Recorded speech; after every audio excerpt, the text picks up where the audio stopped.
I'm your Jesus-loving and potty host, L.A. Sprague. Welcome to Christians with Chronic Illnesses.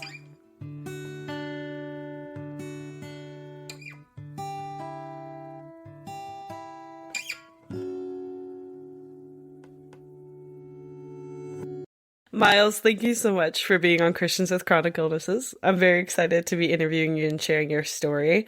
And I heard of you through David Heflin's Broken and Mended, and he's incredible. So if you're listening and you hadn't seen the episode with David Heflin, I highly recommend you go back and watch it. He has a wonderful organization for chronically ill believers as well as those with chronic pain. So that's how I'm connected to you, Miles. That's how I heard you and your story. And I was just I loved your episode. I loved hearing, what you had to say. And I think what you're doing is phenomenal. So why don't you tell everybody listening a little bit about yourself? A little bit about me, trying to get me to talk about me. That's always tough. 63-year-old guy, lives in North Carolina, married to the most wonderful, best person I've ever met in my life. She is an inspiration to me and a good Christian. I've worked in the business field. I've run my own businesses. I've worked in the Fortune 500 field. I've run a consulting firm. I've even been an assistant golf professional. Wow, fun. 9-10 years. It was kind of fun, actually. I was an avid bicycle racer in a younger year, much younger year, where a lot of this is what we're going to be talking about is coming from. I was quite successful, very blessed in that area, had a fantastic coach and a great support team, just like I do now. As a matter of fact, I have the same coach that I used 40 plus years ago, back when I was trying to get on the Olympic team and made a couple of regional short U.S. teams. And so he's back involved, and that's it. Yeah, have a couple dogs. One of them's a 2-year-old puppy, so it's like having 14 6-year-olds in the house at the same time. Constantly going crazy, having a good time. So cute. Do you think your dog will visit us during this or no? Well, this time I closed the door. Oh, okay. Makes sense. She's so Last cute. time the door was open. Yeah, they're adorable though. Oh, he's a good dog, and I tell you, he is hooked at my side 9 minutes out of 10. So you did biking, and I know that you were involved in some other athletics. What other sports have you dabbled into? Gosh, I've dabbled in a lot of sports, but my two most successful sports have been bicycle racing and golf. I've actually been blessed enough with athletics, the gift God gave me, in my opinion, to actually go to the national championships twice in 2 different sports and compete actually multiple times in each national championship in both sports. And was that in biking and golf, or was that something else? Yeah, I qualified and went to the nationals, I don't know, a whole lot of times in bicycle racing. And I qualified and went to the nationals in golf twice. Wow. And one time was blessed enough to place 3rd in my old age flight. Wow, incredible. So I know that you love talking about God. When I asked you a little bit about yourself, you're like, oh, that's, So tell us a little bit about you're Christian. How did you come to that? Well, I was raised a Christian. Actually, I was raised an Episcopalian and converted to Catholic, which is usually it's the other way around. Right. But I attend a Baptist church most of the time. My wife is a Baptist, and we kind of go back and forth between the 2 churches. But God has always been a part of my life. I've always prayed before I've teed off. I've always prayed before I've gone over the starting line of a bicycle race. I pray multiple times a day. God sits on my shoulder a lot of the times and argues with me a lot. I always lose that argument and tells me what to do. And when God tells me to do something, I do it. And this fundraiser we're going to talk about is something God has told me to do. Yeah. And, I feel his presence every day. Oh, that's beautiful. What do you think was the main turning point for you to turn to Catholicism? What's the appeal and what draws you to that? So I'm pretty conservative and I'm very traditional. And I personally did not care for the direction the Episcopal Church was heading, just from my own personal beliefs. And I actually spoke with a friend of mine who's a Catholic monk and said, I'm not happy and I don't know what to do. And he said, pray on it. God will tell you what to do. Mm. And I make sense. And I was actually driving to the bank, and the little voice on my shoulder said, take a right, go to the Catholic Church. So I took a right and I went to the Catholic Church. That's a Wow. absolute true story. Okay. Was there church service going on, or was it Oh, just open it doors, was or? like an open Tuesday Dude, afternoon. awesome. I drove to the church and I met with somebody and converted to Catholicism. That's so cool. Yeah. That's I mean, I, awesome. I I truly listen to that little voice. I Yeah. really do. And it's never ever steered me wrong. Not one time. Oh, that's really cool. Yeah, thanks for sharing that. Yeah, Well, it's people say they talk to God, which is great, and I do believe people talk to God. But the yeah. real question is, do people listen to God? Mm, And because God will talk back. If you talk to God enough and you pray enough, God will talk to you back. And the question is whether or not you hear him. He knocks on that door an awful lot, mhm. and a lot of times, unfortunately, people don't open the door. When I hear that door knocking, I open the door pretty quickly.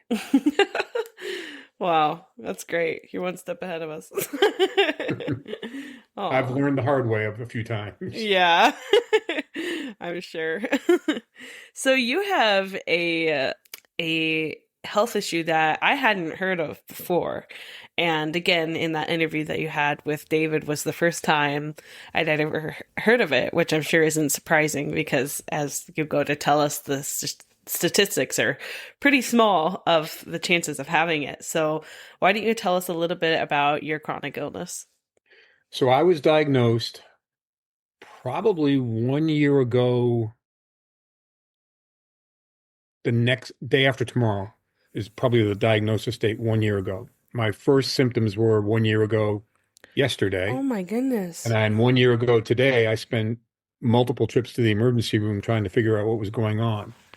I have what is known as Guillain-Barré syndrome, or more commonly, or what we call it, GBS. It's just easier than constantly saying Guillain-Barré syndrome. Right. It's a very rare autoimmune disorder. And what it basically does in a Reader's Digest condensed version is if you think of a wire, a copper wire, the copper is your nerve, and plastic around it is the myelin sheath. And so my body decided it would be a really neat trick to eat the plastic sheath around that copper wire. In other words, we're going to eat the myelin sheath around the nerve. And what that does, it exposes the nerve inside your body so that when your brain says, hey, Miles, raise your left arm over your head, Hmm. I can do that. But when the nerve is exposed, it misfires. And I say, hey, Miles, raise your left arm above your head, and nothing happens. Wow. It basically starts to paralyze you. And so, again, Reader's Digest condensed version, it started for me in my mouth, of all places. Hmm. I woke up in the morning 1 year ago yesterday, actually. I woke up with a lisp, like a speech impediment. And I had been taking an awful lot of medicine for RSV, which is one of the ways it triggers inside your body through severe respiratory illness, severe gastrointestinal illness, or believe it or not, some vaccines, like the flu vaccine or the COVID vaccine, I can no longer take. Wow. Yeah, it's kind of scary if you think about that. Hmm. So I was taking a whole lot of stuff for RSV because I'd had RSV for about a month and I just couldn't shake it. And so I woke up with this lisp, and I noticed when I was eating a bowl of cereal, kind of difficult to swallow, but I can swallow. I just feel like I got to swallow twice to get it down, if you will. Weird. And yeah, it really was.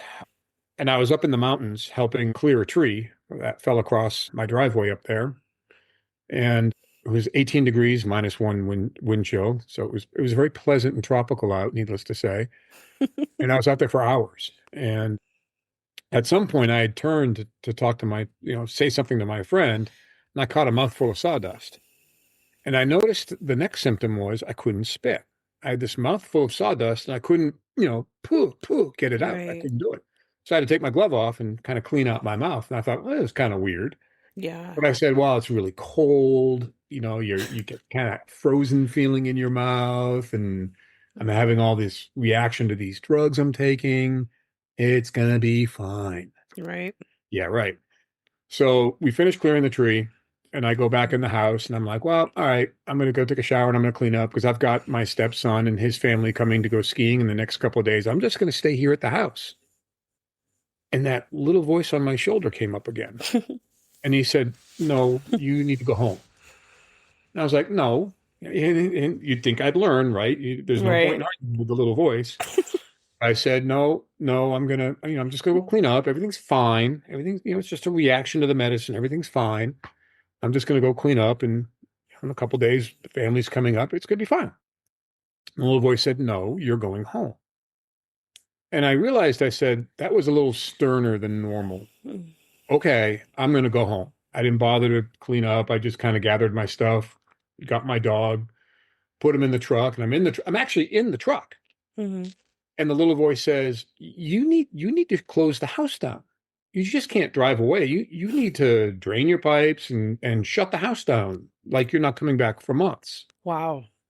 And I was like, that's ridiculous. I'm going to be back here on Wednesday. And the little voice basically said, did you not hear me? And so I called my wife and I said, hey, I'm going to be about a half an hour later. I'm shutting the house down. And she said, why are you shutting the house down? And I said, I don't know. Something's not right. I'm going to shut the house down. Yeah. So I go back upstairs, do all the things you do to shut down a house, get back in the truck, and I shoot back home. And I get home, and my wonderful wife has made this wonderful dinner that I'm having trouble eating. Hmm. And I think that is really kind of weird. But I'm a typical guy. You don't think much of it. You just, okay, it'll be fine. Yeah. And evening goes by, off we go to bed. I'm really tired. By the way, I'm really, really tired. Mm. And I attribute that to running a chainsaw and lifting and carrying wood. Right. Yep. But I'm in good shape. I mean, I'm not obese. I'm healthy. I exercise. I eat well, the whole bit. So I'm like, Mm-hmm. really tired, but it's going to be okay. So we go to bed. And I wake up at midnight, 12:03, if anybody's keeping score, choking. And I'm like, well, this is weird. And Yeah. what it was I was aspirating on my own saliva because I couldn't swallow. Oh my gosh. And that really got my attention. Mm-hmm. Sit up in bed right away. Whoa, what do you mean you can't swallow? I literally could not swallow. Oh my gosh. And so now, I'm up for the rest of the night, needless to say. And Yeah. I'm like a tobacco chewer. I've got a cup and a paper towel, and I'm spitting into a cup and a paper towel because you don't realize until you go through it how much a human being salivates. It is disgusting how much we salivate. And I mean, you're constantly spitting, whether into a cup or a paper towel or whatever. And bear in mind, like I said, it's 12:03. Let's just call it midnight. Mm-hmm. I'm up for hours. I mean, it's 8 hours before I can even make a phone call to a doctor. Man. And again, I think this is simple. This is simply just a reaction to the medicine, Oh man. right? Wow. So I call my doctor. She goes, "Come in. It's a reaction to the medicine. Oh, And we give okay. you a Benadryl shot." So I'm not worried yet. I have no idea. So I go in, Hmm. get the Benadryl shot, and she says, "If you're not better in an hour, you come back here." Well, again, typical guy. I wait 2 hours, and nothing's better. In fact, things are worse. My speech is really declining. Hmm. My strength is declining. And my wife says, nope, we're going to the emergency room. Yeah. So Thank God for your wife. amen. So off we go. And, the PA who saw me had obviously never seen GBS and completely misdiagnosed me. You've got an esophagus problem. I can see it's an esophagus problem. My wife and I are like, this doesn't sound right. Hmm. Meanwhile, they're pumping me full of fluids because I can't swallow. Wow. They're worried I'm going to get dehydrated. Hmm. So we eventually leave there. It's probably around, I don't know, 6 o'clock. We go home. My wife makes herself dinner, eats dinner because, I can't because I can't Hmm. swallow. And she at like 8 o'clock goes, I'm really tired. I'm going to bed. And I said, well, I'm staying here in this chair because I can't lie down. If I lie down, I'm going to choke to death. Right. And I said, this will be better by tomorrow. We'll go to an ENT, ear, nose, and throat guy. We'll figure this out. Again, I'm not worried. Not even remotely. It has my attention, but I'm not worried. Hmm. Well, it doesn't take someone who's overly bright to figure out that when you pump someone full of liquids, they go in, eventually they got to come out. Right. Hmm. And about 11, and my wife says, I'm going to bed. If you need me, call me. I'm on the other side of that wall. Yeah. Okay. About 11 o'clock, I go, I got to go to the bathroom. Hmm. I can't get out of the chair. Oh I mean, my LA, I goodness. physically cannot get out of the chair. I mean, I'm pushing up. I can't get up. I'm trying to stand. I literally, it's like I was welded to the chair. I Oh my couldn't move. goodness. And boy, that got my attention. And I said, something's wrong. And so I pick up the phone and I call my wife and I said, baby, I got a problem. I can't get out of the chair. Well, zero point 0.2 seconds later, she's standing in front of me with the phone saying, what do you mean you can't get out of the chair? And I said, I can't get out. And I'm, flopping around like a fish and, I can't Wow. get up. Mm. I said, you got to help me. I really got to go to the men's room or we're going to have a problem. And yeah, it's interesting, it's comical to think about. And, Mm. you look back on it. So we go and we start getting me up. She gets me about halfway up and drops me. Oh. I'm now on my knees on the floor. And this is a problem because I can't get up. Hmm. Again, long story short, we kind of work my way up from a footstool to a little chair to a bigger chair. And we finally, we kind of get me up where she can get me up where I can stand. And she gets behind me and she grabs me. We kind of duck walk to the men's room. I take care of business, come out, I lean against the wall, and I said, baby, you got to go pack me a bag. We got to go to the emergency room, and I'm not coming home. Something's wrong. Something's really, really wrong. Hmm. Well, from this point forward, I put all the credit into God's hands because he took control. Because we get to the emergency room, sure enough, the same nurse that saw me earlier was at the front desk. She recognized me. She instantly said, I'm getting you a wheelchair because you're gonna fall over if I don't get you a wheelchair. I can Yeah. see you're struggling. My strength was gone.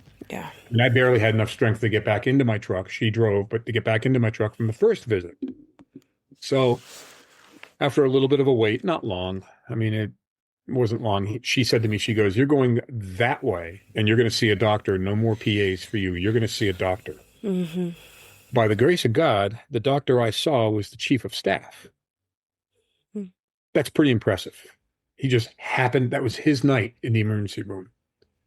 Dude. So my speech now is so bad, my wife is literally acting like an interpreter.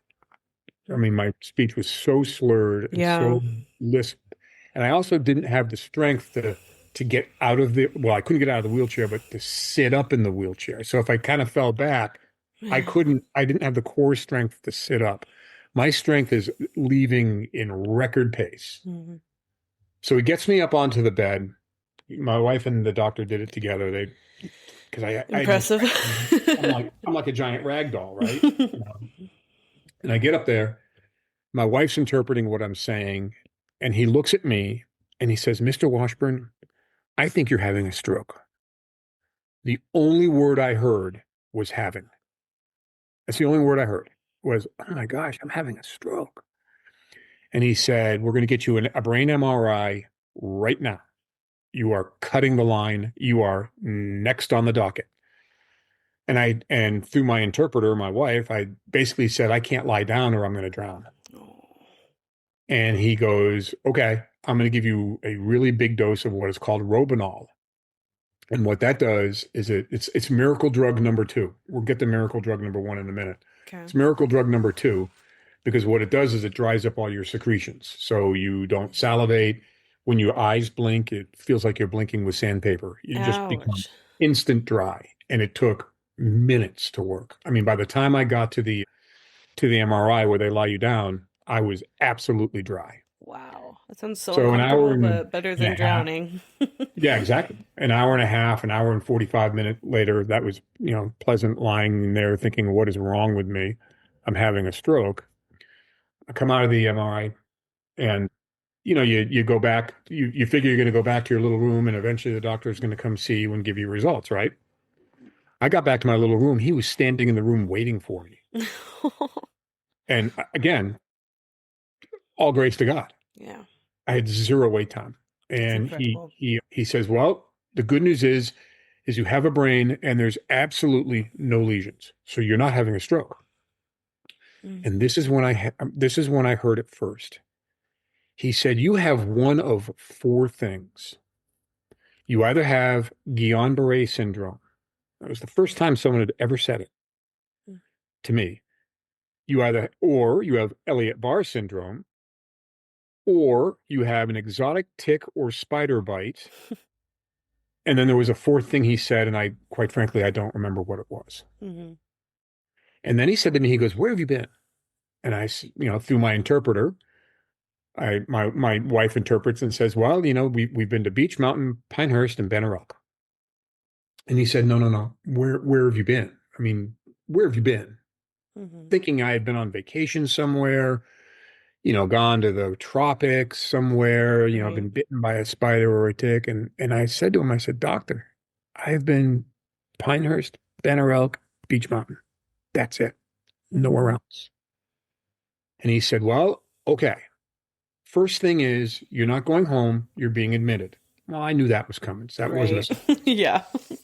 And then he said, if I could take you back to my office right now, you would see on my desk are two physical textbooks as well as two computers open researching your symptoms. Aw. We're going to figure this out.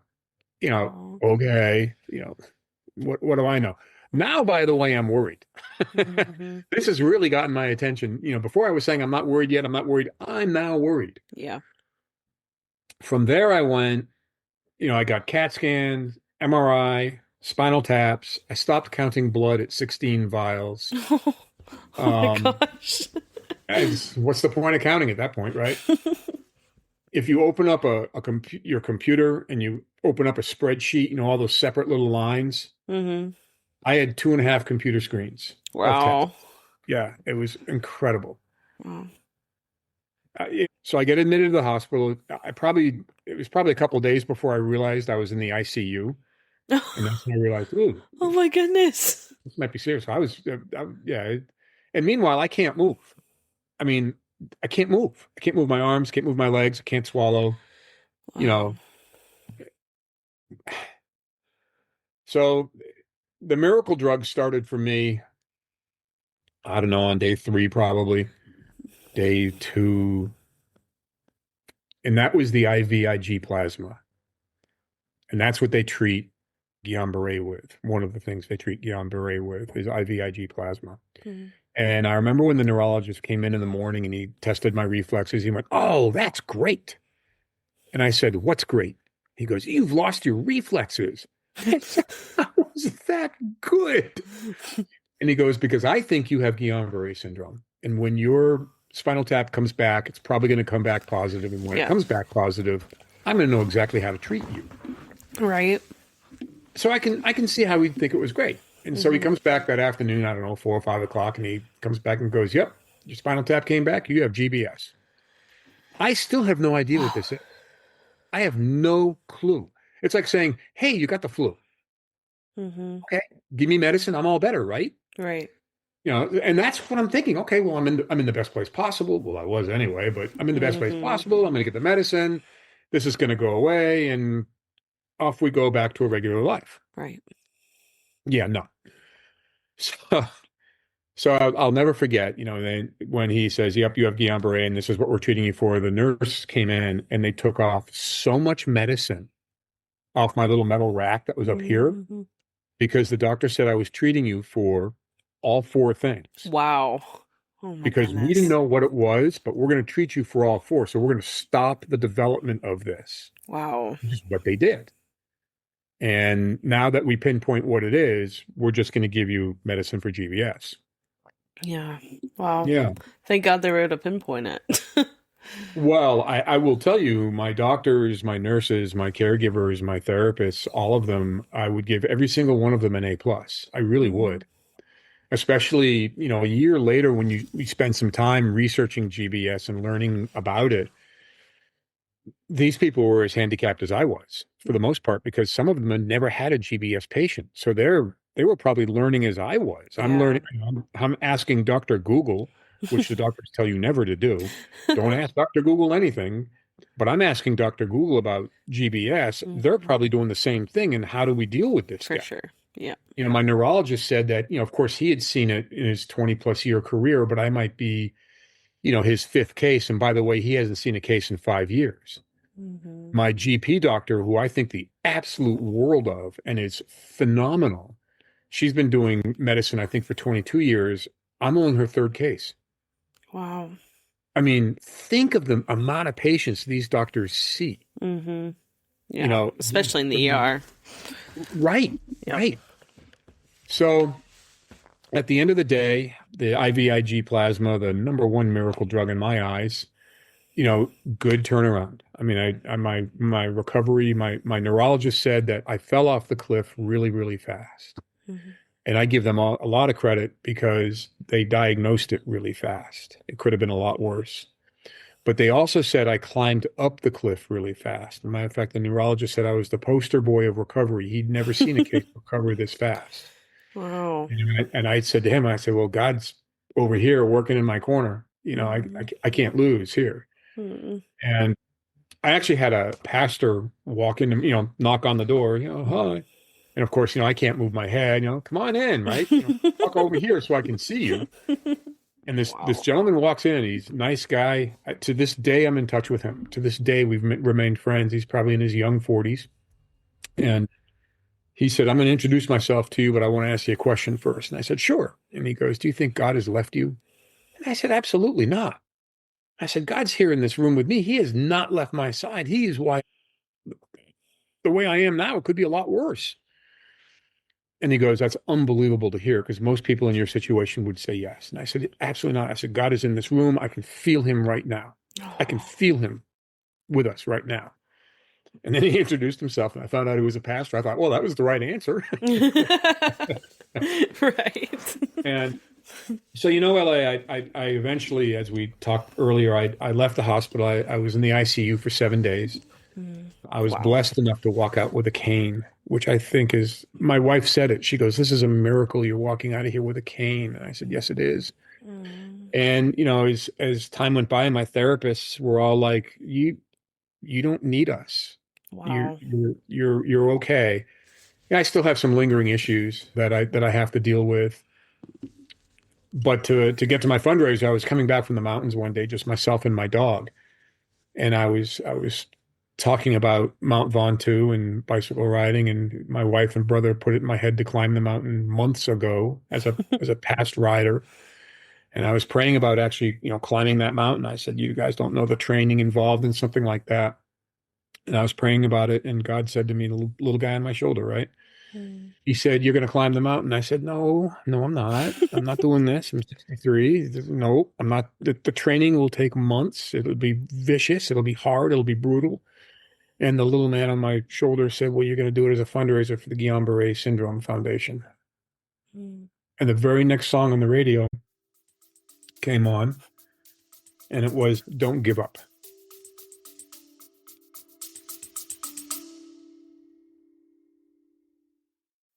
Thank you so much for spending your precious time with Christians with chronic illnesses. Your support means more to us than we can even describe.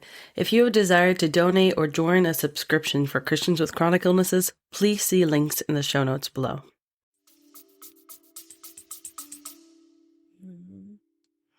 Here we are.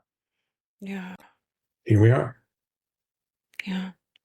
So I'm curious about, you had said that when you were in the hospital, you were just thinking, okay, cool, like I'm in the best place I can be. They're going to help me, just get over this.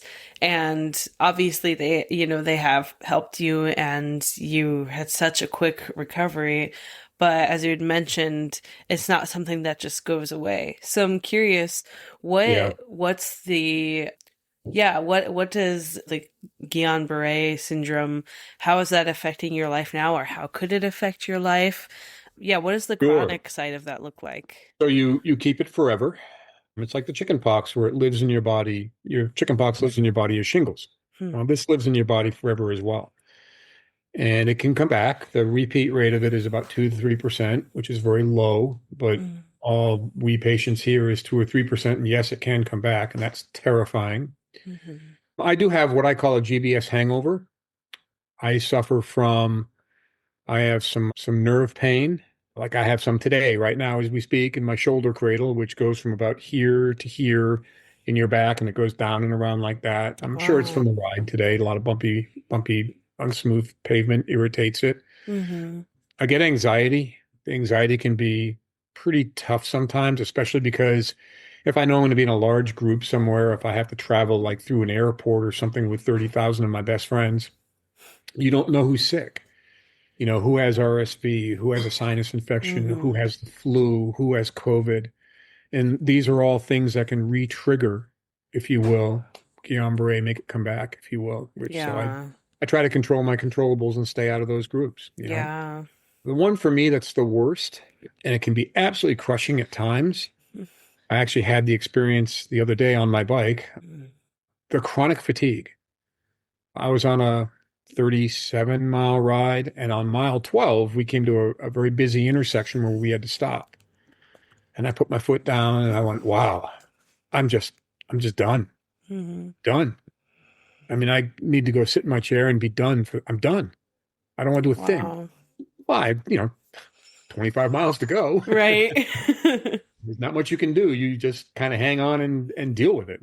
Wow. I've been asked if will I be able to climb the mountain if I have one of those days? And the answer to that question is yes, because I've climbed the mountain virtually 5 times Oh my gosh. with a 1% accuracy on the gradient difficulty.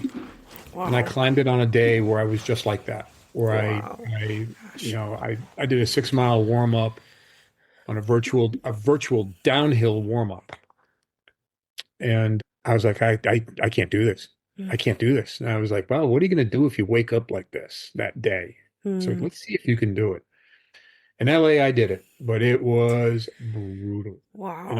I use an indoor trainer that professionals use, and it is literally to, 0.5% to 1% of accuracy of gradient. So if it says it's 13.5% gradient, it uses magnetics to give you resistance. Jeez.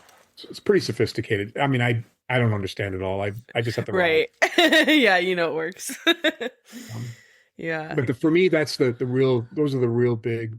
My what I call the GBS hangover. I suffer also from what my doctor calls, and she hit the word nail. She hit there it is right there, GBS. She hit the nail on the head, and I call it GBS mouth.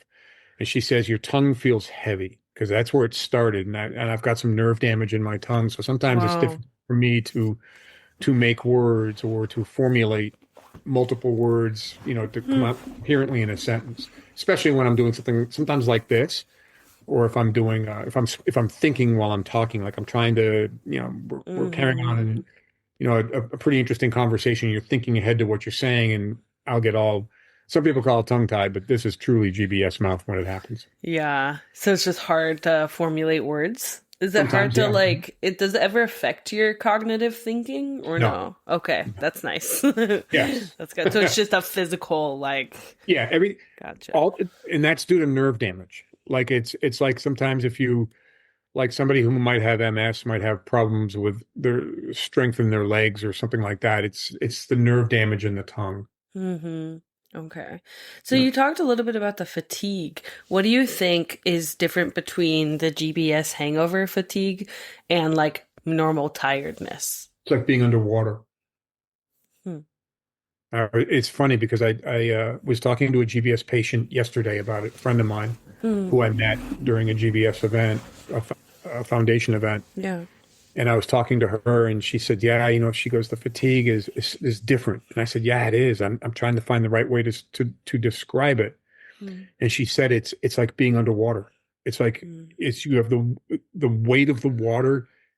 That's what the fatigue feels like on Wow. you. It's just this great weight. So it's like when you're trying to like move your arm underwater and It's there's all that just, resistance. yeah, it's like Wow. you're entirely underwater, and you just don't want to do it. And you can actually sometimes I can feel the fatigue coming. I can feel that weight of the Hmm. fatigue just kind of settling in. And the weird part is I can sometimes feel it leave. I can actually feel like, Oh, okay, I'm getting oh, energy. wow. It's really it's hard to describe. If there's another GBS patient listening right now, they're going to say, yes, that's exactly right. And Yeah. it's tough. The mornings are toughest for me. It's like you get up in the morning and you have a cup of coffee and you kind of wait. It's like you get up in the morning, you open a box of Cracker Jacks and you're seeing what you're getting. Hmm. Some mornings are better than others. And some mornings are rough, but it kind of leaves. You can kind of feel like, okay, it's leaving. It's we're going to be okay today. Yeah. Other mornings it doesn't leave. And those are the mornings you basically plant yourself in the chair and you find a book or the TV remote and nothing's going to happen. Yeah. Right. Those are tough. Those are tough days. Yeah. This But you know sounds tough, what? especially when you're someone who wants to ride 40 miles on a bike in a day. But if that's all I have to deal with, I'm blessed. Yeah. Because there's patients out there who are dealing with a lot worse. And so Right. I refuse to complain about it. I absolutely Aw. refuse to complain about it. And, I want to inspire other GBS patients to let's get through this. Let's, one step at a time. And if you have to take a break, that's okay. If you have to take a break, take a break. Please sit down, take a break. And when you're ready, let's take another step. I love the way that you talk about trying to encourage fellow people with GBS. Do you guys have like a little nickname? I know for us with POTS, we call ourselves Potsies. Do you guys have like a nickname for your GBS? No, GBS GBS. clan or something. Anyway, well, whatever you guys are. If you're listening and you have GBS and you want to like brand that, let us know. That'd be fun. But I loved how you were talking about encouraging fellow patients of or sufferers, however you want to say it, survivors of GBS to push forward, even if it's one step at a time and even if you need to rest. In the way that you were speaking of it, I feel like just sounded so much like the voice of God, because I feel like he both wants us to grow and has made us with incredibly, sometimes annoyingly resilient human bodies, right? I'm constantly amazed at the things that we as humans can endure and survive. And sometimes I'm like, oh, like when I'm in a bad place, it's like, God, come on. Like, like, why can humans go through this much pain and suffering? But on one hand, it's kind of beautiful because we're able to grow from that. We're able to survive. And so I love that you represented both the desire God has for us to keep moving and growing and pushing, but then also the patience that he has in our suffering, and that he is comforting. He meets us where we are, and he walks with us step by step. He sits with us when we need to rest. He lays with us when we need to rest. No, So, he picks us up and carries us. mm, In my opinion, okay. when I was down and out in the hospital with GBS, God had me in his hands. Hmm. He was carrying me through Yeah. that tribulation and trial, if you will. Hmm. Yeah, Yes. that's a beautiful picture too. Yeah, so either way, just that picture of God understanding where we're at. And so, yeah, I love that duality that he has. So I think you represented that Absolutely. well.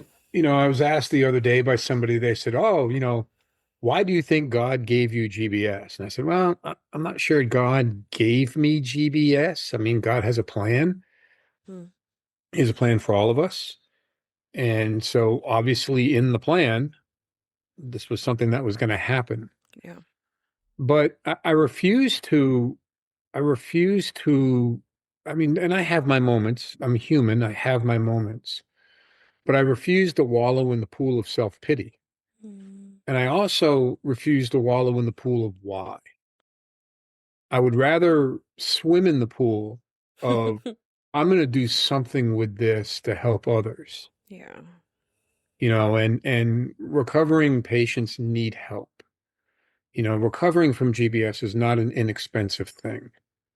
You need walkers, you need canes, you might need a hospital bed, you might need therapy, you might need help with your bills because you lost your job and you lost your health insurance.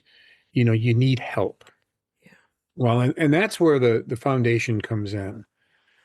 I'm gonna dive right into this, LA. Yeah, go for it. I love it. I when God told me to do this as a fundraiser for the GBS Foundation, I had never talked to them. I had no idea. I didn't even know if they existed. Little guy on the shoulder told me they did, and he wasn't wrong as usual.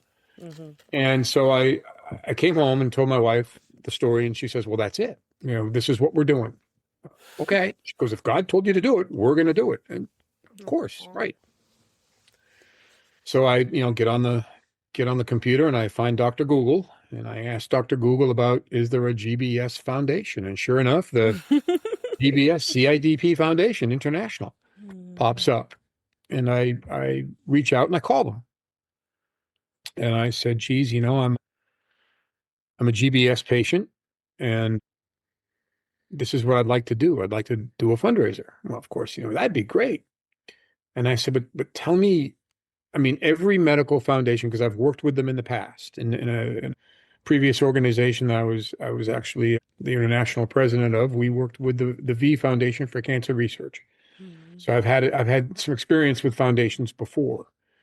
And I said, is your foundation like every other medical foundation where you got the little bucket of money for scholarships, you got the little bucket of money for grants and research, get the little bucket of money for the copy machine and pens and paper, and you got another bucket of money over here for the administration costs? And she says, yes, we do. We're just like that. Mm-hmm. She goes, but there's one more bucket of money you haven't talked about. And I said, okay, I'm listening. Mm-hmm. They said, we have a bucket of money that 100% of the money raised goes to patients. Really? They said 100% of every dollar that goes into that bucket goes strictly to recovering patients. Wow. I said, tell me more. So that they told me more, and now, a patient with GBS calls up, and I'm sure they have to jump through some hoops to prove they have GBS and all that. And the foundation will help them. And I said, that's the bucket I want to put money into. And I said, great.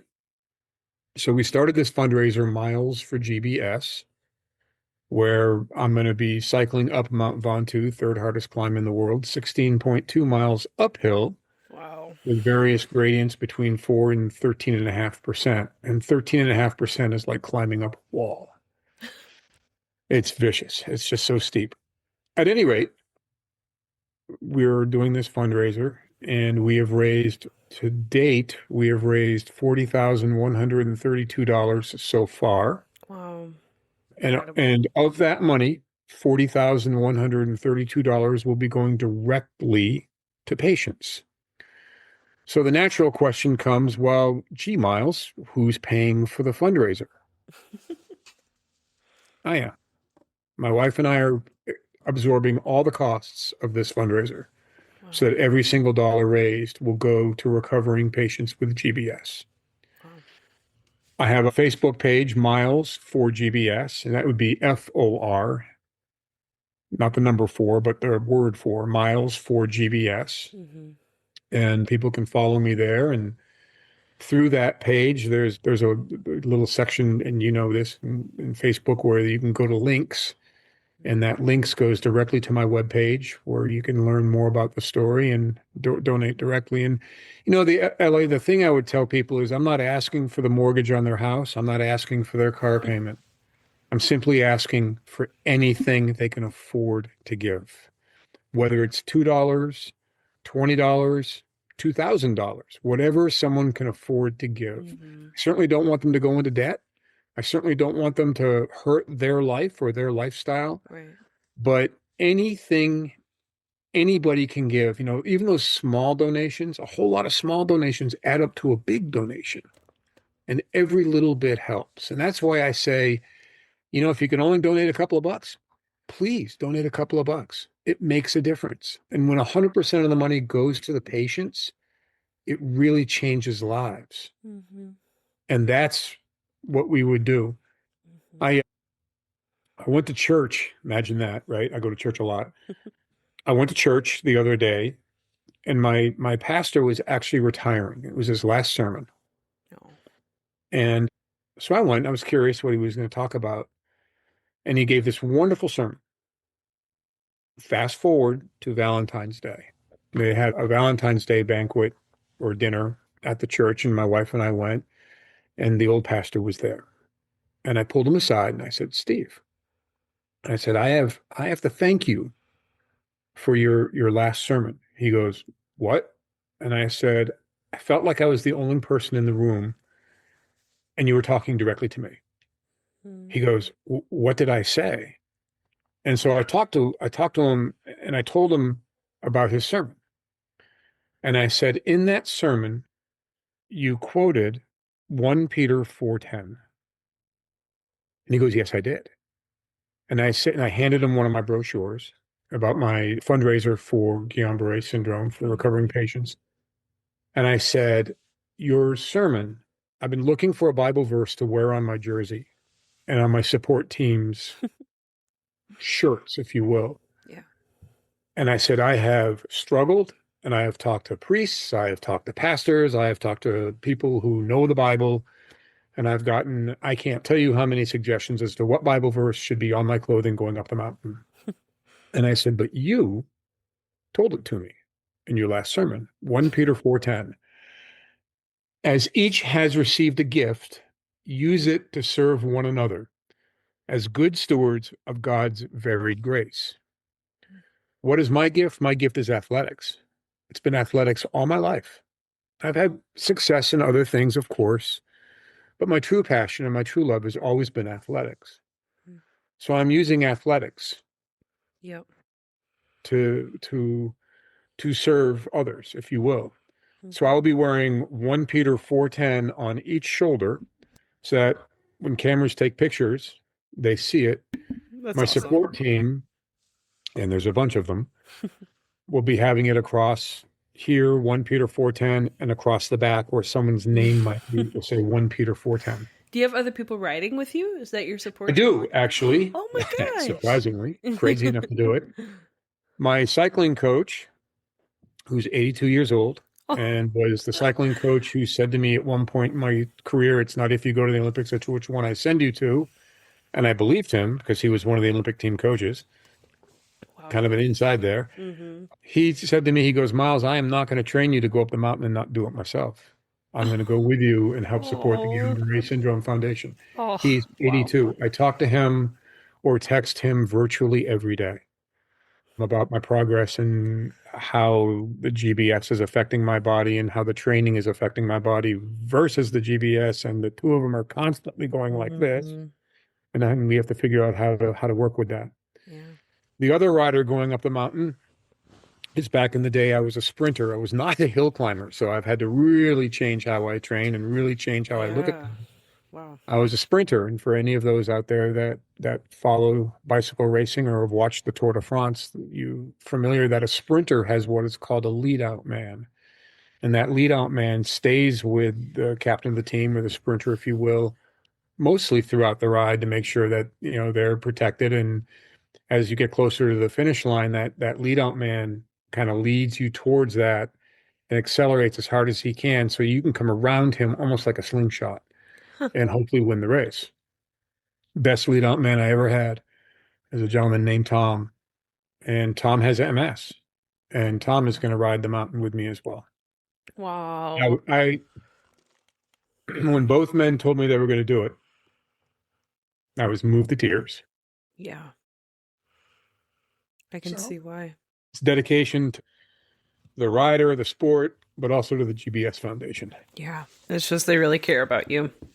Yep. Really care about you and those going through similar struggles as you. Yep. Yeah. So when are you writing this? When are you going up the August mountain? 24th of this year. August 24th of 2026. Okay. Yeah. I hope it doesn't rain. Yeah. Yeah. I really hope it's not windy. I'll take the rain over the wind. Oh man. Jeez. Okay, August 24th of Yep. 2026. Yep. Okay, and I can go ahead and I'll put your links in the show That'd notes be great. below so that people can know where to go for your Facebook and how to donate. I have to do my shameless plug, which I told you I was going to have to do. Yeah, absolutely.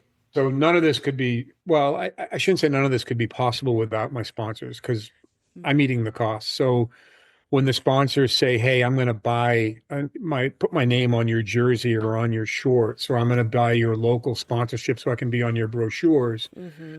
all the money that they paid for to get that advertising goes to the fund It's for awesome. recovering patients.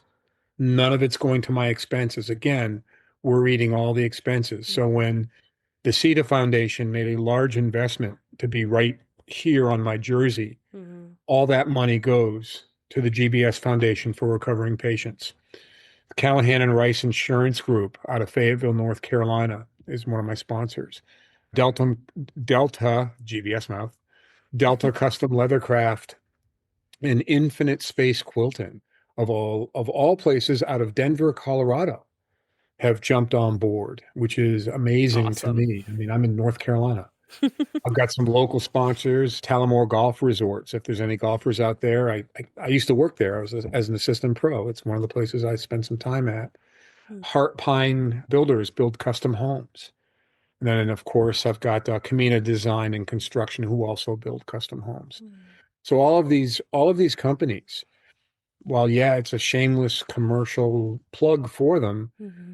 I have to do that because they've taken their money and Yeah. donated it to the GBS Foundation for recovering patients. And I Awesome. think that, quite frankly, they should be thanked. And that's really what I'm Yeah. doing. Yeah. Awesome. Yeah. Thanks everybody supporting that. That's awesome. Absolutely. I can't thank you enough for having me on as well. I mean, you and Yeah. I've been on some various other podcasts. People can go to my website and find them, and you people, you get the word out. And then part of raising the awareness for GBS is getting the word out because, I left the hospital and I'll bet you if there's every other GBS patient who is listening or listens in the future, Mhm. left the same way I did. We didn't have a brochure. We didn't have a little book telling us about GBS. The very first thing I did, LA, I wasn't home 4 hours from the hospital after I took a shower, and got in my comfortable chair that the neurologist told me to buy because the nerve pain was going to be so bad. And boy, he didn't lie. The very first thing I did was I bought a book. I bought a book about Guillain-Barré syndrome because I didn't know anything about it. I came home with no knowledge. Wow. And I don't blame the doctors or nurses for that because it's just not there. Right. And so it's people like you, quite frankly, and the other podcasters who allow, give me all this time and never, not one of you has hurried me. Hurry up, Miles, tell your story. Hurry up, hurry up, hurry up. No one has interrupted me. No one has cut me off. It's you guys who help get our word out. And for that, I can't thank you enough. Yeah. Yeah, we're more than happy to do it. I mean, that's the whole point of, Christians with chronic illnesses. The whole point of David Heflin's Broken and Mended was, we couldn't find resources. We couldn't find similar believers and like-minded people who knew about these illnesses. And you guys have a unique situation within your community of those with Guillain-Barré syndrome is that you hardly know where your community is in general, believers or not. But Right. yeah, that's the whole point of these organizations and or just shows is to help people listening who have these illnesses or who are caretakers of that they'll feel very seen by God. And Well, then and I will tell you that, and you may very well have somebody out there who listens who has GBS and has no one to talk to. yeah. And how do I, what do I do? Where do I go? Put me in touch with them. Hmm. Yeah. I'll help them. I'll point them in the direction. Yeah. Because I can't tell you the amount of hours I've spent researching this and who do I contact? Who do I talk to? I've spoken to two patients, two actual patients. One didn't want to talk about it. I tried for about 20 minutes and I realized, okay, they Right. didn't want to talk about it. Yeah. And another one I met at a GBS event, this woman who she and I have remained friends and kept in touch, Yeah. who's fabulous. When I'm having one of my days, I reach out to her Oh. because she understands. Yeah. And she can say, Miles, what you're feeling today will pass. And I said to her, because I was having a bad day the other day and we were texting, and she said, I'm so sorry you're going through this. And I said, well, I am too, but I strive to be you 2 to 3 years out. I'm only 1 year out. And that, I learned Yeah. the GBS phrase of 1 year out means, you're 1 year out of the hospital. She's just about 3 years out. And I said, I strive to be you. I just want to be 3 years out. Because the longer you're out, the easier it is. You have more experience. You've probably talked to more people. You're used to that GBS hangover, and maybe the hangover's gotten a little bit better. Mm. Every patient recovers differently. What I suffer with in recovery, this person over here may not, they may suffer with something else. Yeah. Apparently, we're all different. We're all unique. We're all unicorns. Yeah. Yeah, makes total sense. It's so weird that you can all have the same syndrome, but everybody's body is just different. Seriously. It's so complex, but Yeah.